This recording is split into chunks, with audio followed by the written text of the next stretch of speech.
Time रात को 10 से 11 भाई, अन अकेडमी का टाइम रात को 10 से, ध्यान से सीखने समझने की कोशिश करना, ठीक है। अब आपने प्रोनाउन चैप्टर के अंदर ये वर्ड पढ़े होंगे, ईच पढ़ा होगा, ईदर पढ़ा होगा और नीदर पढ़ा होगा, है ना। ईच, ईदर, नीदर, ये तीनों वर्ड पढ़े होंगे और आपने पढ़ा होगा ये डिस्ट्रीब्यूटिव प्रोनाउन होते हैं, एक एक करके बात करने वाले प्रोनाउन होते हैं। ये ऐसे प्रोनाउन होते हैं जो एक एक करके बात करते हैं, सिंगुलर करके बात करते हैं। इस सेंटेंस का मतलब ये, इस सेंटेंस का मतलब ये कि स्टूडेंट्स में से हर एक को समय पर आना पड़ेगा, स्टूडेंट्स में से हर एक को समय पर आना पड़ेगा, नहीं तो मैं उन्हें पढ़ाऊंगा नहीं कल से। स्टूडेंट्स में से हर एक को समय पर आना पड़ेगा, यानी हर एक स्टूडेंट को, एक एक स्टूडेंट को, प्रत्येक स्टूडेंट को समय पर आना पड़ेगा। ये ईच, ईदर, नीदर इसलिए लगाए जाते हैं जब आपको एक एक करके एम्फोसिस डाल के बात करनी है। लेकिन अब ये वाले जो तीनों वर्ड हैं, ये तो प्रोनाउन भी हो सकते हैं और एडजेक्टिव भी हो सकते हैं। ये जो तीनों शब्द हैं, ये प्रोनाउन भी हो सकते हैं, एडजेक्टिव भी हो सकते हैं। आप ईच ऑफ द बॉयज भी लिख सकते हो, ईच बॉय भी लिख सकते हो, either of these two boys लिख सकते हो और ईदर बॉय भी लिख सकते हो, नीदर ऑफ द बॉयज भी लिख सकते हो और नीदर बॉय भी लिख सकते हो। प्रोनाउन ये वाले जो तीनों हैं, ये प्रोनाउन भी बन सकते हैं और एडजेक्टिव भी बन सकते हैं। लेकिन ये जो एवरी है ना, ये केवल और केवल एडजेक्टिव हो सकता है। एवरी बॉय ये भी डिस्ट्रीब्यूटिव है, ये भी डिस्ट्रीब्यूटिव है, लेकिन ये जो एवरी शब्द है, ये केवल और केवल एडजेक्टिव ही हो सकता है, प्रोनाउन नहीं हो सकता। ये एक डिस्ट्रीब्यूटिव नेचर का एडजेक्टिव है। आप एवरी बॉय लिख दो, एवरी गर्ल लिख दो, एवरी स्टूडेंट लिख दो, एवरी मैन लिख दो, चलेगा। एवरी ऑफ द करके नहीं लिख पाओगे। कुछ बात आ रही है समझ में, क्या कहना चाह रहा हूं। या तो आप यहाँ पे ऐसा कर दो, एवरी स्टूडेंट ही कर दो, इसको दोनों को काट के, इस पूरे को काट के every student has to come लिख दो, है ना। काफी तरीके से आप इसको सही कर सकते हो, इसको आप काफी तरीके से सही कर सकते हो। या तो आप यहाँ पे ईच लगा लो, एवरी काट के अगर आप ईच लगा दोगे तो भी सही हो जाएगा। अगर आप ऑफ भी हटा दोगे, दा भी हटा दोगे, स्टूडेंट का एस हटा दोगे, एवरी स्टूडेंट लिख दोगे तो भी ठीक हो जाएगा। आप यहाँ पे every one of the students लिख दोगे तो भी ठीक हो जाएगा। आप किसी भी तरीके से इसको ठीक कर सकते हो, लेकिन इसमें जो सबसे शॉर्ट करेक्शन होती है वो ईच वाली होती है, इसलिए अपन इसको प्रेफर करते हैं। कुछ बात आई समझ में। आपकी मर्जी है, आपकी मर्जी है, तीनों तरीके से कर सकते हो आप इसको। आप एवरी काट के एवरीवन लिख दो, वो भी प्रोनाउन होता है, वो भी एक करके बात करता है, वो इंडेफिनिट प्रोनाउन होता है, वो भी चल जाएगा। आप यहाँ पे ईच लिख दो, एवरी काट के, वो भी चल जाएगा। आप यहाँ पे इन दोनों को ऑफ और दा को भी काट दो और एस को भी रिमूव कर दो, एवरी स्टूडेंट कर दो, वो भी चल जाएगा। तो आप तीनों तरीके से सेंटेंस को अपना ठीक कर सकते थे। गलती इसमें ये थी कि एवरी कभी सब्जेक्ट नहीं बन सकता। यहाँ पे आप क्या करना चाह रहे हो, ऑफ प्रीपोजिशन है, ये इसका ऑब्जेक्ट, आप एवरी को सब्जेक्ट बनाना चाह रहे हो, लेकिन एडजेक्टिव कभी सब्जेक्ट नहीं बनते, इसलिए गलती है। इसकी जगह पे प्रोनाउन पुट करना पड़ेगा। आप ईच लिख दें, या फिर आप एवरीवन लिख दें, या फिर आप ऑफ दा को हटा के स्टूडेंट को सब्जेक्ट बना ले, एवरी को एडजेक्टिव में कन्वर्ट कर दें। तीनों आपके पास ऑप्शन। बताइए जरा, ये है वो आदमी जिसके सारे के सारे लड़के मैरिड हैं और वेल सेटल्ड हैं अपनी लाइफ में, ठीक है। अब आपको पता है ये जो हु हुम होते हैं तो किसी नाउन को रेफर करने के काम आते हैं। मुझे बताओ ये जो हु हुम है, क्या ये मैन को रेफर कर रहा है? ये जो हु हुम है, क्योंकि अगर हु या हुम आएगा तो उससे लिखे गए, उससे पहले लिखे गए नाउन को रेफर करेगा। क्या इस हु हुम का मतलब ये मैन है? क्योंकि तुम्हें पता कि अगले क्लॉज में फिर इसको सब्जेक्ट ऑब्जेक्ट भी बनना पड़ेगा, हाँ क्या ना। अगले क्लॉज में फिर इसे सब्जेक्ट ऑब्जेक्ट भी बनना पड़ेगा। अब मुझे बताओ, क्या मैन ने किसी से शादी करी है या मैन की शादी किसी से करी गई है? क्या ये मैन अगले क्लॉज में सब्जेक्ट ऑब्जेक्ट बन रहा है क्या? इसको अगर मैं मेरे अंदाज में समझाऊं, तो भैया बात ऐसी है, यहाँ पे सन्स है जी सब्जेक्ट, ये आर है जी यहाँ पे linking verb. I am married, I am unmarried, I am tired, I am satisfied, ये जो ऐसे सेंटेंसेस होते हैं, इनमें लिंकिंग वर्ब की तरह से काम करती है, क्योंकि इसमें ना ही एक्टिव है ना ही पैसिव है। इन लड़कों के बारे में बताया जा रहा है, ये जो मैरिड एडजेक्टिव है और ये सेटल्ड एडजेक्टिव है, ये दोनों के दोनों सब्जेक्ट कॉम्प्लीमेंट की तरह से काम कर रहे हैं और ये जुड़े हुए हैं एंड से। और तुम्हें पता चल गया कि अगर लिंकिंग वर्ब आ रही है तो उसके बाद तो सब्जेक्ट कॉम्प्लीमेंट आएगा, लिंकिंग वर्ब के बाद कोई ऑब्जेक्टिव केस तो आता नहीं, तो यहाँ पे हुम नहीं आ सकता क्योंकि हुम ऑब्जेक्टिव केस होता है। ये है जी इसकी एक्सप्लेनेशन। एक बार फिर से ध्यान से सुनने की कोशिश करिएगा। ये है वो आदमी जिसके सारे के सारे लड़के मैरिड हैं और वेल सेटल्ड हैं। आपको ये मीनिंग देना था। अब जरा ध्यान से समझने की कोशिश करना, मैं क्या कर रहा हूं। इसको या तो आप समझ लो सीधा मीनिंग से कैसे समझोगे कि ये है वो आदमी जिसके लड़के मीनिंग देना है, मैन का इन पर पोजेशन बनाना है, तो ऐसा वर्ड लिखो जो पोजेशन बनाए। सब्जेक्टिव ऑब्जेक्टिव केस मत लिखो, पॉजेसिव वर्ड लिखो यानी हुज लिखो। ये तो हो गया इसको मीनिंग से पढ़ाना, ये इसका मीनिंग वाला वर्जन हो गया। और अगर आप इसका ग्रामर वाला रीजन जानना चाहते हो तो भैया बात ऐसी है कि सन्स सब्जेक्ट है, आर लिंकिंग वर्ब है, मैरिड और सेटल्ड ये दोनों एडजेक्टिव हैं जो कि सब्जेक्ट कॉम्प्लीमेंट की तरह से काम कर रहे हैं। जब यहाँ पे सब्जेक्ट आ गया, लिंकिंग वर्ब आ गई, आगे सब्जेक्ट कॉम्प्लीमेंट आ गया, तो लिंकिंग वर्ब के बाद ऑब्जेक्टिव केस कब से आने लगा? यहाँ पे ऑब्जेक्टिव केस की रिक्वायरमेंट ही नहीं है। और तुम्हें पता है कि हु सब्जेक्टिव केस होता है, हु सब्जेक्ट, मेरे पास तो सब्जेक्ट है तो मैं हु भी नहीं लगाऊंगा। ऑब्जेक्टिव केस आ नहीं सकता क्योंकि लिंकिंग वर्ब आ गई, तो सब्जेक्टिव ऑब्जेक्टिव केस दोनों ही यहाँ पर नहीं आ सकते। तो फिर क्या लगाएं भैया? इस मैन का अगले क्लॉज के अंदर ना सब्जेक्ट का रोल है ना ऑब्जेक्ट का रोल है। इस मैन का यहाँ पर पोजेशन बनेगा इन लड़कों पर, तो यहाँ पर पॉजेसिव केस का यूज करें।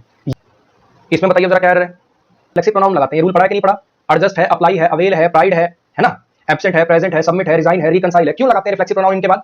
क्यों लगाते हैं? क्योंकि होता क्या है, ये सारी की सारी वर्ब ना ट्रांजिटिव होती है, इनको ऑब्जेक्ट चाहिए होता है। ये सारी की सारी वर्ब ट्रांजिटिव होती है, इनको ऑब्जेक्ट की रिक्वायरमेंट होती है। जैसे फॉर एग्जांपल एक वर्ब इंट्रोड्यूस, ठीक है, I introduced my brother to the vice chancellor. Sentence एकदम ठीक है, कोई रिफ्लेक्सिव प्रोनाउन नहीं आया है। ये सारी ऐसी वर्ब होती हैं, इन्हें ऑब्जेक्ट चाहिए होता है। अगर इन्हें ऑब्जेक्ट मिल जाए तो बहुत अच्छी बात है, और अगर ऑब्जेक्ट ना मिले तो ये मान के चलना पड़ता है कि एक्शन इन्होंने खुद पर ही किया होगा, क्योंकि जनरली एक्शन फिर अगर किसी और पर नहीं तो खुद पर ही करे जाते हैं। आई इंट्रोड्यूस के बाद अगर कुछ ना लिखूं तो आई इंट्रोड्यूस माई सेल्फ लिखना पड़ेगा, ही इंट्रोड्यूस हिमसेल्फ लिखना पड़ेगा। ऐसे ही एक्सर्ट का मतलब होता है बेसिकली खुद को झोंक देना, पूरी तरह से किसी काम में लगा देना, ठीक है। तो यहाँ पे जो बॉयज है, बॉयज अगर यहाँ पे एक्सर्ट के बाद ऑब्जेक्ट होता है, देखो सेंटेंस ऐसा है, बॉयज सब्जेक्ट है, ये एक्सर्टेड एक्चुअली वर्ब है, और ये ऑल आउट ना एडवर्ब ऑफ डिग्री है। कितना एक्सर्ट कर दिया? पूरी तरह से झोंक दिया। ये है adverb of degree. At preposition है, टाइम इसका ऑब्जेक्ट है, ऑफ प्रीपोजिशन एग्जामिनेशन इसका ऑब्जेक्ट है। सबके सब लड़कों ने, इन लड़कों ने खुद को पूरी तरह से झोंक दिया एग्जामिनेशन के टाइम। अब यहाँ पे समझना भैया किसको झोंका। अगर ये एक्सर्ट के बाद कोई ऑब्जेक्ट देते, तो समझ में आता। मान लो मैंने अपने बच्चों को झोंक दिया, मैंने अपने स्टूडेंट्स को झोंक दिया, तो समझ में भी आता। लेकिन अगर ऑब्जेक्ट नहीं देखा तो मान के चलना पड़ेगा भैया खुद को ही झोंका गया होगा। ये ट्रांजिटिव वर्ब होती है, इनके लिए ऑब्जेक्ट मैंडेटरी होता है। तो आपको यहाँ पे लिखना पड़ेगा ऑल द बॉयज एक्सर्टेड, यहाँ पे आएगा themselves. All the boys exerted यहाँ पे देमसेल्व्स लिखना पड़ेगा। आपको पता हो कि वो आंसर क्यों है। लॉट ऑफ एडजेक्टिव होता है Ankush Yadav, a lot of quantitative adjective की तरह से काम करता है, अ लॉट ऑफ बुक्स ऐसे करके, और अ लॉट एडवर्ब की तरह से काम करता है। I trust you a lot, I love her a lot. कहानी आई समझ में? ऑल करता है, अ लॉट ऑफ एडजेक्टिव की तरह से काम करता है। इसमें बताइए जरा क्यों विच क्यों लगा रहे बच्चे यहाँ पे? विच लगाने का रीजन, कोई रीजन है यहाँ पे? ये ऑल भी लगा हुआ है, सारी की सारी मिस्टेक्स आपने स्पेसिफिक भी कर रखी हैं, तो यहाँ पे विच क्यों लगाऊं? क्या कारण है विच लगाने का? कोई रीजन है क्या विच लगाने का? अगर यहाँ पे the same mistakes, the only mistake, all the mistakes अगर ऐसा लिखा होता तो फिर तो दैट ही आएगा, विच क्यों आएगा यहाँ पे? बच्चे विच वाली कोई गलती नहीं है, गलती है यहाँ पे। एक्चुअली स्पोकन इंग्लिश में ये इतना चलता है, I beg your pardon, I beg your pardon, इतना चलता है कि इवन आपको डिक्शनरी में भी मिलेगा, इवन आपको डिक्शनरी में भी मिलेगा। लेकिन एक चीज समझना, ये कुछ वर्ड होते हैं, समझना। आई बेग योर पार्डन का मतलब क्या होता है? मैं मांगता हूं तुम्हारी माफी, मैं मांगता हूं तुम्हारा पार्डन, तुम्हारी माफी मांगता हूं कि तुमसे माफी मांगता हूं, तुम्हारी माफी मांगता हूं कि तुमसे माफी मांगता हूं, हाँ जी, तुम्हारी माफी मांगता हूं कि तुमसे माफी मांगता हूं। कुछ सारी बात समझ में क्या कहना चाह रहा हूं? तो यहाँ पे I beg your pardon, I beg pardon from you लिखना चाहिए आपको। कुछ ऐसे वर्ड होते हैं, कुछ ऐसे वर्ड होते हैं जिनसे पहले आप पॉजेसिव नहीं लगाते। आपने सुना होगा योर सेपरेशन, माई सेपरेशन नहीं होता, तुम्हारी जुदाई मेरी जुदाई नहीं होता, तुमसे जुदाई होगा, सेपरेशन फ्रॉम यू। सेपरेशन हमेशा किसी से होती है, सेपरेशन है, पार्डन है, मेंशन है, साइट है, ये सारे के सारे ऐसे वर्ड हैं। एक्चुअली आप किसी की माफी नहीं मांग रहे, आप किसी से माफी मांग रहे, तो आपको लिखना पड़ेगा I beg pardon from you. कुछ बात आ रही समझ में? बच्चे स्पोकन में मैं आपको ये पहले बता देता हूं, स्पोकन में बहुत ज्यादा चलता है, आपको इनफॉर्मल में डिक्शनरी में भी मिलेगा, डिक्शनरी में भी ये सेंटेंस लिखा मिलेगा आई बेग योर पार्डन, उसको देख के प्लीज कंफ्यूज ना हो। वो स्पोकन में इनफॉर्मल में खूब चलता है, लेकिन पेपर में आए तो आपको I beg pardon from you करना पड़ेगा उसकी जगह। इसमें बताइए जरा, इसमें बताइए क्या representative, he will attend the meeting on your behalf. Mister Rajat जो कि हमारे रिप्रेजेंटेटिव है, मिस्टर रजत जो कि हमारे रिप्रेजेंटेटिव है, वो अटेंड करेंगे मीटिंग को तुम्हारे बिहाफ पे। अब इस सेंटेंस को जरा समझने की कोशिश करना, सेंटेंस का स्ट्रक्चर क्या है। आंसर बहुत बच्चों को पता है कि ही कट जाएगा, वो क्यों कटा, जरा समझने की कोशिश करना।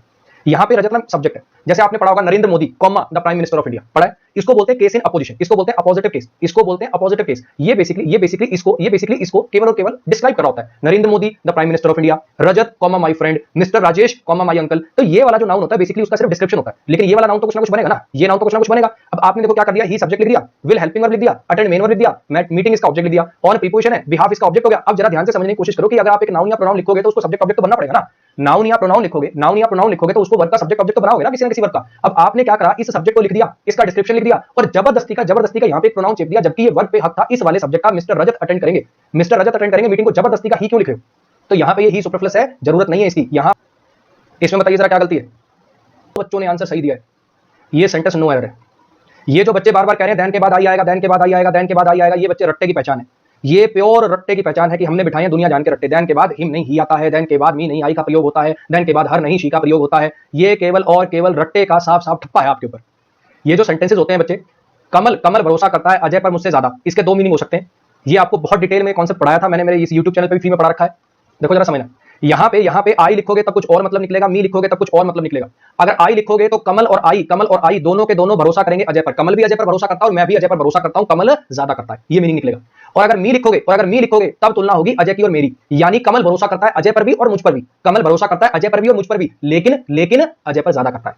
आई लिखने से कमल की और मेरी तुलना हो रही है, और मी लिखने से अजय की और मेरी तुलना हो रही है। अब पूरा सेंटेंस तुम पढ़ो और देखने की कोशिश करो कि तुलना करवानी किसकी। आगे का पढ़ो जरा, क्योंकि वह उसका बचपन से दोस्त है, कौन कौन दोस्त है इसका मतलब, थर्ड पर्सन में लिखा हुआ, मैं मेरे लिए तो थर्ड पर्सन लगाऊंगा नहीं, यानी कौन कौन बचपन से दोस्त है, यानी बचपन के दोस्त कौन कौन है, कमल और अजय बचपन के दोस्त हैं, यानी कमल अजय पर ज्यादा भरोसा करता है मुझसे, तभी तो ये सेंटेंस सेंसिबल बनेगा।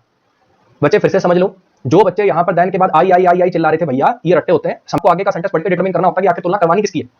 आगे का सेंटेंस पढ़ो, क्योंकि वो दोनों बचपन से दोस्त हैं। अब मैं मेरे लिए तो थर्ड पर्सन लगाऊंगा नहीं, ही लिख रखा और हिज फ्रेंड लिख रखा, इसका मतलब कमल और अजय दोस्त हैं, यानी तुलना करवानी है मेरी और अजय की कि कमल अजय पर ज्यादा भरोसा करता है मुझसे, यानी कमल भरोसा तो वैसे मुझ पर भी करता है, लेकिन अजय पर ज्यादा करता है क्योंकि वो दोनों बचपन के दोस्त हैं। तो यहाँ पे आई वाई कुछ नहीं आएगा, यहाँ पे मी ही आएगा, और ये सेंटेंस है जी नो एरर। इसमें बच्चे एक तो टाइपिंग एरर, एक तो इसके अंदर टाइपिंग एरर है,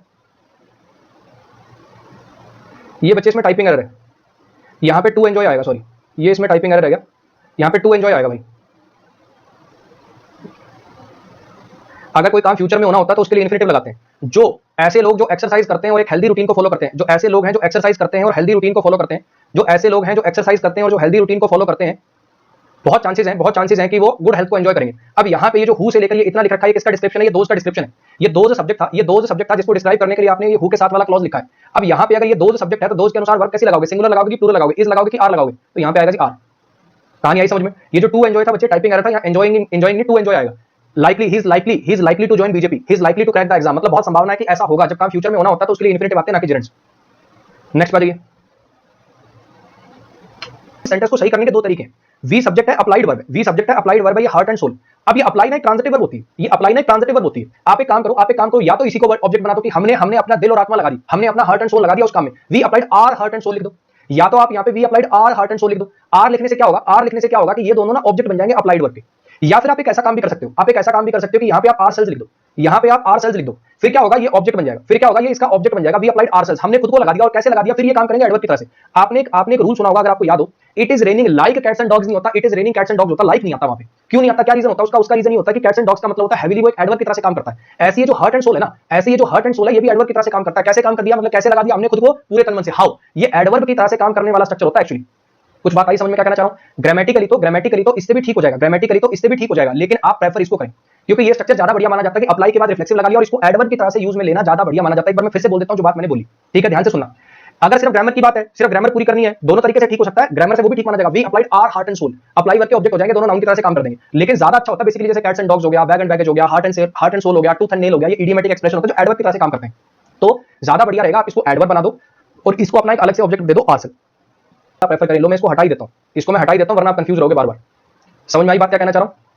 यहां पे आप आर लिख दोगे तो भी ग्रामेटिकली ठीक हो जाएगा, लेकिन प्रेफर इसको किया जाएगा क्योंकि ये जो हार्ट एंड सोल स्ट्रक्चर है ये एडवर्ब की तरह से काम करने वाला है। हमने अपने आप को कैसे लगा दिया? हमने अपने आप को कैसे लगा दिया? पूरे तन मन से लगा दिया। हाउ? अब एक चीज और बहुत बढ़िया, बहुत अच्छा सवाल करा है, बहुत अच्छा सवाल करा भाई। एक बात बताओ कि इसमें एरर कौन से पार्ट में मार्क करोगे? अब क्या है, यहां पे आर से पुट करना और यहीं स्लैश आ गया, यहीं स्लैश आ गया। मुझे बताओ एरर कौन से पार्ट में मार्क करोगे? एरर कौन से पार्ट में मार्क करोगे? हाँ जी, एरर कौन से पार्ट में मार्क करोगे?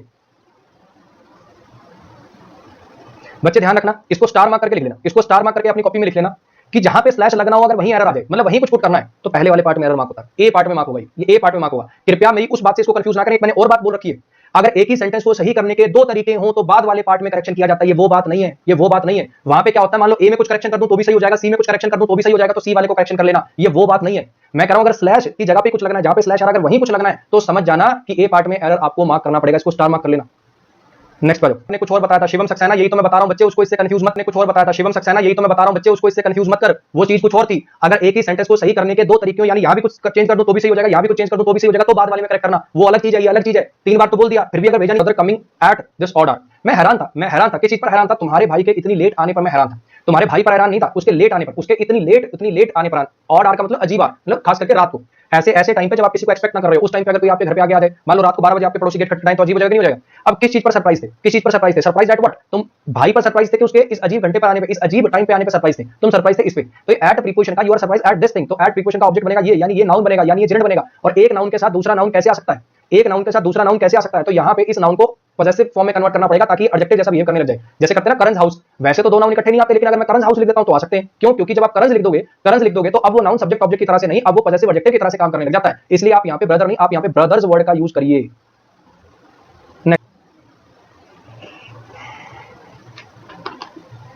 करने में बच्चे ये कोई एरर नहीं है, ये कोई एरर नहीं है। दोनों तरीके से ठीक कर सकते हो आप इसको। कैन लिख दोगे तो हल्का सा मीनिंग में डिफरेंस आ जाएगा। लेजर बीम जो है वो लॉन्ग डिस्टेंस सिग्नल को कैरी कर सकती हैं, और लेजर बीम कैरी करती है लॉन्ग डिस्टेंस सिग्नल को। कैन कैरी लिख दोगे तो कर सकती है वाला मीनिंग आ जाएगा, और कैरी सीधा लिख दोगे तो करती है वाला मीनिंग आ जाएगा। आपकी मर्जी। कैन को हटाने के पीछे कोई दम हो, लॉजिक हो, रीजन हो तो मुझे बता दो।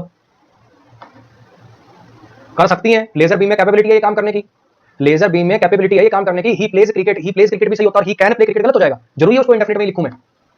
अरे कुछ आ रही है बात समझ में? टेंस के हिसाब से तो ये भी प्रेजेंट डेफिनिट है, टेंस के हिसाब से तो ये भी प्रेजेंट डेफिनिट है, ये भी एक फैक्ट तो है कि लेजर बीम्स में क्षमता होती है लॉन्ग डिस्टेंस सिग्नल्स को कैरी करने की। लेजर बीम्स में क्षमता होती है लॉन्ग डिस्टेंस सिग्नल्स को कैरी करने की इन अ वे एक तरीके से जो कि कुछ सिमिलर होता है रेडियो वेव्स के। ये जो लेजर बीम्स होती है इनमें क्षमता होती है लॉन्ग डिस्टेंस सिग्नल को कैरी करने की कुछ ऐसे तरीके से जो कि सिमिलर होता है रेडियो वेव्स के। अब ये तरीका सिमिलर होता है, कि रेडियो वेव्स और लेजर बीम सिमिलर है, उनको कैरी करने का तरीका सिमिलर होता है।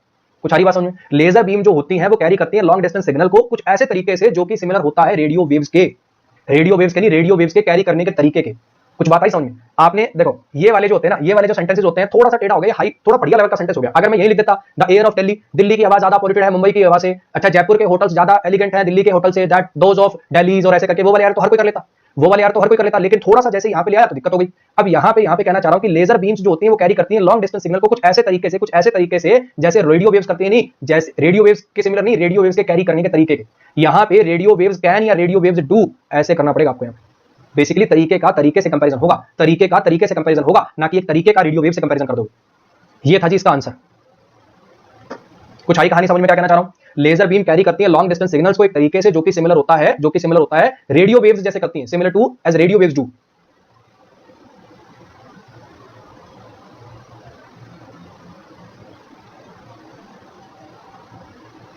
या फिर अगर आप ये वाला कॉम्बिनेशन नहीं लगाना चाहते, सिर्फ तरीका लिखना, तो वो वाले से भी ठीक हो जाएगा। Laser beams can carry long distance signals in a way somewhat similar to that of radio waves, वैसे भी कर सकते हो आप इसको, वैसे भी कर सकते हो, या तो इसको ऐसे आगे फ्रेज बना मतलब क्लॉज बना के लिख दो, या फिर दैट ऑफ वाले से भी सही हो जाएगा, या फिर दैट ऑफ वाले से भी सही हो जाएगा। Laser beams can carry long distance signals in a way somewhat similar to that of radio waves. Radio waves के कैरी करने के तरीके से जो सिमिलर होता है, दैट ऑफ रेडियो वेव्स कर दो वो भी चलेगा, similar to radio waves do ये भी चलेगा। नेक्स्ट आ जाओ। Provided me with the chance, काफी बच्चों को यहाँ पे भी विद गलत लगा हुआ, एकदम सही है बच्चे। प्रोवाइड वर्क का जो स्ट्रक्चर होता है, प्रोवाइड जिस चीज को, जिस पर्सन को जो चीज प्रोवाइड करी जाती है, अगर पहले पर्सन लिखोगे फिर वो चीज लिखोगे तो विद लगाते हैं, और पहले चीज लिखोगे फिर वो पर्सन लगाओगे तो टू लगाते हैं। Provided the chance to me और provided me with the chance, इस विद में कोई गलती नहीं है, 1% की भी विद में कोई गलती नहीं। My cousin's wedding provided me with the chance, मेरे कजन की वेडिंग ने मुझे वो चांस प्रोवाइड किया। क्या चांस प्रोवाइड किया? To meet which relatives I had not met for long time, उन रिश्तेदारों से मिलने का चांस प्रोवाइड किया जिनसे मैं बहुत समय से मिला नहीं था। अब मुझे एक बात बताओ, ये जो रिलेटिव प्रोनाउन होते हैं, ये रिलेटिव प्रोनाउन अपने एंटीसेडेंट से पहले लगते हैं कि बाद में लगते हैं? रिलेटिव प्रोनाउन जिसको रेफर करते हैं उससे पहले लगते हैं कि उसके बाद में लगते हैं? ऑब्वियसली उसके बाद में लगते हैं, तो यहाँ पे रिलेटिव्स के बाद आएगा, यहाँ पे रिलेटिव्स के बाद आएगा। और दूसरी बात, रिलेटिव्स के लिए विच मत लगाओ, होम लगाओ। तो यहाँ पे लिख लो, my cousin's wedding provided me with the chance to meet the relatives whom I had not met for a long time, ये सेंटेंस ऐसा करना पड़ेगा। नेक्स्ट बताइए, जस्ट अवेल, एब्सेंट, प्रेजेंट, ये ऐसी वर्ब है जो कि सारी के सारे ट्रांजिटिव, ये सारी के सारी वर्ब ट्रांजिटिव है। तो इनको ऑब्जेक्ट चाहिए, अगर इनको ऑब्जेक्ट दे रखा हो तो बहुत अच्छी बात है, और अगर नहीं दे रखा हो तो ये बात आपको समझनी पड़ेगी कि फिर खुद को ही ऑब्जेक्ट मानना पड़ेगा। तो ही प्रोस्ट्रेटेड हिमसेल्फ आपको लिखना पड़ेगा, ही प्रोस्ट्रेटेड हिमसेल्फ बिफोर हिज मास्टर। और जिन बच्चों को ये गलत, इसकी प्रोनाउंसिएशन ईयर होती है, ईयर। इसकी किस चीज के बारे में? मेरे प्राइज जीतने के बारे में इन्फॉर्म किया गया। किस चीज के बारे में इन्फॉर्म किया गया? मेरे बारे में इन्फॉर्म किया गया कि मेरे प्राइज जीतने के बारे में इन्फॉर्म किया गया? इन्फॉर्म किया गया प्राइज जीतने के बारे में। तो ये बनेगा ऑब्जेक्ट, ये बनेगा नाउन, ये बनेगा जेरेंड। तो इससे पहले प्रोनाउन नहीं आ सकता, इससे पहले फिर एडजेक्टिव में कन्वर्ट करना पड़ेगा इसको। मी विनिंग नहीं, यहाँ पे माई विनिंग लिखना पड़ेगा आपको। नेक्स्ट बात इसमें बताओ जरा, नीदर ही नॉर हिज ब्रदर, ना ही वो ना ही उसका भाई तेज चल सकते हैं मुझसे। अब यहाँ पे कोई ऑब्जेक्ट तो है नहीं, वर्क वर्ब तो इंट्रांजिटिव होती है, कोई ऑब्जेक्ट तो है नहीं, तो ऑब्जेक्ट का ऑब्जेक्ट से कंपैरिजन तो पॉसिबल नहीं, यानी सब्जेक्ट से कंपैरिजन करना पड़ेगा। यहाँ पे आई आएगा, यहाँ पे मी लगने का कोई सवाल ही पैदा नहीं होता। नेक्स्ट बताइए, इसमें बताइए जरा, मैं उनको अप्रिशिएट नहीं करता जो दूसरों पर हंसते हैं बिना किसी कारण के। मैं उनको अप्रिशिएट नहीं करता जो दूसरों पर हंसते हैं बिना किसी कारण के। अब ये बेसिकली डिपेंडेंट है अदर वर्सेस अदर्स पे। अदर वर्सेस अदर्स का एरर है, अदर वर्सेस अदर्स का एरर है। ये एक डिटर्मिनर होता है, एडजेक्टिव होता है। अदर बॉयज, अदर ऑप्शंस, ऐसे करके। और ये अदर्स होता है प्रोनाउन, ये होता है प्रोनाउन। अब यहाँ पे ऐड प्रीपोजिशन है, प्रीपोजिशन का ऑब्जेक्ट कौन बनेगा? डिटर्मिनर बनेगा कि प्रोनाउन बनेगा? तो यहाँ पे ऐड अदर नहीं, ऐड अदर्स लिखना पड़ेगा। नेक्स्ट बताइए, इसमें बताइए जरा क्या एरर है। He had to buy 3 tickets, उसे 3 टिकटें खरीदनी थी, उसे 3 टिकटें खरीदनी थी, लेकिन वो कुछ नहीं खरीद पाया। वो कुछ नहीं खरीद पाया कि तीनों में से एक भी नहीं खरीद पाया। क्या मीनिंग क्या निकलेगा इस सेंटेंस का? ही कुड बाय नथिंग का तो मतलब हो जाएगा वो कुछ भी नहीं खरीद पाया। क्या मीनिंग देना था? स्पेशली उसने यहाँ पे मेंशन कर रखा है कि उसे 3 टिकटें खरीदने गया था। वो 3 टिकटें खरीदने गया था, लेकिन 3 में से एक भी नहीं खरीद पाया। जब 2 में से कोई नहीं कहना होता तो नीदर लगाते हैं, जब 2 से ज्यादा में से एक भी नहीं कहना होता है तो फिर नन का यूज करते हैं। यहाँ पे आप लिखाओगे नन। उसे 3 टिकटें खरीदनी थी, लेकिन वो तीनों में से एक भी नहीं खरीद पाया। कुछ बात आ रही है समझ में? 2 में से कोई नहीं, नीदर। 2 से ज्यादा में से कोई भी नहीं, उसके लिए वर्ड बनाया जी नन। नेक्स्ट पाइए, इसमें बताइए जरा क्या एरर है। यात्रा कर रखी है, उसके सिवाय सबने प्लेन से यात्रा कर रखी है। तो यहाँ पे एक्सेप्ट एक प्रीपोजिशन है, प्रीपोजिशन के बाद प्रीपोजिशन का ऑब्जेक्ट आता है, तो यहाँ पे ही नहीं, आपको हिम लिखना पड़ेगा। Everyone except him. और दूसरी बात, एवरीवन के अकॉर्डिंग जो वर्ब आती है वो सिंगुलर आती है, यहाँ पे हैव नहीं हैज आएगा। एवरीवन के अकॉर्डिंग जो वर्ब आती है वो सिंगुलर आती है, क्योंकि ये डिस्ट्रीब्यूटिव वर्ड से बना हुआ है। नेक्स्ट बताइए, इसमें बताइए जरा क्या एरर है। प्रोनाउन चैप्टर में दैट वर्सेस व्हाट का टॉपिक पढ़ो। अगर आपने प्रोनाउन चैप्टर में टॉपिक पढ़ा हो दैट वर्सेस व्हाट, दैट कहाँ लगाते हैं, व्हाट कहाँ लगाते हैं, तो ये एरर आप चुटकियों में कर सकते थे। दैट से, हु से, हुम से, विच से, इनसे बनाए जाते हैं एडजेक्टिवल क्लॉजेज जो किसी नाउन को डिस्क्राइब करते हैं, और व्हाट से बनाए जाते हैं ऑब्जेक्टिवल क्लॉजेज। यहाँ पे जरा समझने की कोशिश करना, you can buy, you subject है, कैन हेल्पिंग वर्ब है, बाय मेन वर्ब है। यहाँ पे कोई नाउन है क्या जिसको डिस्क्राइब करना है? यहाँ पे कोई नाउन है जिसको डिस्क्राइब करना है कि यहाँ पे ऑब्जेक्टिवल क्लॉज चाहिए, ऑब्जेक्टिवल क्लॉज चाहिए, तो यहाँ पे दैट नहीं, व्हाट आया, व्हाटएवर आएगा। या तो व्हाट लगाओ या व्हाटएवर लगाओ, ज्यादा बढ़िया रहेगा यहाँ पे व्हाटएवर, क्योंकि सेंटेंस के मीनिंग के अनुसार व्हाटएवर सूट कर रहा है। लेकिन व्हाट भी गलत नहीं है, सेंटेंस को ध्यान से सुनना। तुम खरीद सकते हो जो तुम चाहो, अगर तुम इस एग्जाम को टॉप कर दो। अगर तुम इस घर वाले नहीं बोलते ये एग्जाम टॉप कर दे तो जो कहेगा वो दिला देंगे, बच्चे। दैट जो होता है वो एडजेक्टिवल क्लॉज होता है। एडजेक्टिवल क्लॉज बनाने के काम आता है दैट रिलेटिव प्रोनाउन। क्या करते हैं, एक चीज लिखते हैं, जैसे मैं कहूं दे स्टोल द लिटिल मनी, उन्होंने वो थोड़े मोटे पैसे जो भी थे चुरा लिए। कौन से पैसे? That he saved for his daughter's marriage. That आपको एक नाउन प्रोनाउन को डिस्क्राइब करने वाला जो क्लॉज लिखना होता है तो वो एडजेक्टिवल क्लॉज होता है। यहाँ पे कोई नाउन प्रोनाउन है नहीं जिसको डिस्क्राइब करना है। अब मैं पढ़ाता हूं दैट वर्ड को बहुत डिटेल में, कम से कम 2 घंटे लगा के, और इसको रटाना हो तो फिर सीधा रटा दिया जाता है। इससे पहले बच्चे को नाउन प्रोनाउन हो, इससे पहले कोई नाउन या प्रोनाउन दे रखा हो तो दैट का प्रयोग होता है, कोई नाउन या प्रोनाउन ना दे रखा हो तो व्हाट का प्रयोग होता है। बच्चे ये सब रट्टेबाजी है, फालतू की। थोड़ा सा सेंटेंस इधर से इधर कर दूंगा, दैट को सिंपल कंजंक्शन बना के यूज में ले लूंगा तो ये रट्टे फट्टे सब फ्लॉप हो जाएंगे। तो व्हाटएवर में क्या फर्क है? व्हाट का मतलब है पता है कि ये खरीदना है। अगर पहले से पता है ये खरीदना है, बच्चा कह रहा है कि मुझे ये दिला देना भैया, तो फिर पेरेंट्स क्या करें, तुम खरीद सकते हो जो तुम चाहते हो, अगर तुम टॉप कर दो तो व्हाट लगाना, और ये कहना तुम खरीद सकते हो जो कुछ तुम चाहते हो तो फिर व्हाटएवर लगाना। बोथ आर करेक्ट, दोनों ही सही है। इसमें बताइए जरा क्या एरर है। तुम्हारे बैग में जो वो इकलौती किताब है तुम कैरी करते हो जो तुम्हारे बैग में, वो आजकल बहुत डिमांड में है। The only, the same, the few. अगर एक नाउन से पहले ऐसे कोई एम्फेसिस डालने वाले वर्ड लिख रखे हो, the same, the few, the little, the only, तो उस एम्फेसिस को मेंटेन करने वाला जो रिलेटिव प्रोनाउन है वो कौन सा है? वो है जी दैट। नेक्स्ट बताइए, ऑब्लिगेशन होती है तो उसके लिए वो काम करना मैंडेटरी हो जाता है। ऑब्लिगेटरी मतलब मैंडेटरी, आप किसी को किसी चीज पर कोई ऑब्लिगेशन लगाते हो तो इसका मतलब आप कहते हो कि ये काम तुझे करना ही करना पड़ेगा, मतलब होता है बेसिकली लेजी। लेजी कह रहा हूं, लेजी नहीं कहना चाहिए, इनएक्टिव स्टेज में होना। कोई चीज अगर काम अभी फिलहाल फंक्शन में नहीं है, इनएक्टिव स्टेट में अगर कोई चीज है, कोई पर्सन है, तो क्विसेंट स्टेज में। आपने देखा होगा एक हाइबरनेशन स्टेट नहीं होती, जिसमें ये मेंढक वगैरह जब ज्यादा ठंड या ज्यादा गर्मी बढ़ जाती है तो ठंड में बेसिकली हाइबरनेटिंग स्टेज में चले जाते हैं, इनएक्टिव हो जाते हैं, क्विसेंट स्टेज में चले जाते हैं। तो इसका इररिवोकेबल, जिसे वापस वैसा ना किया जा सके, जिसे वापस रिवोक ना किया जा सके, जो एक बार हो गया वापस उसे बदला नहीं जा सकता, इररिवोकेबल। पहले चैप्टर वाइज करेंगे फिर मिसलिनियस करेंगे, आ जाओ।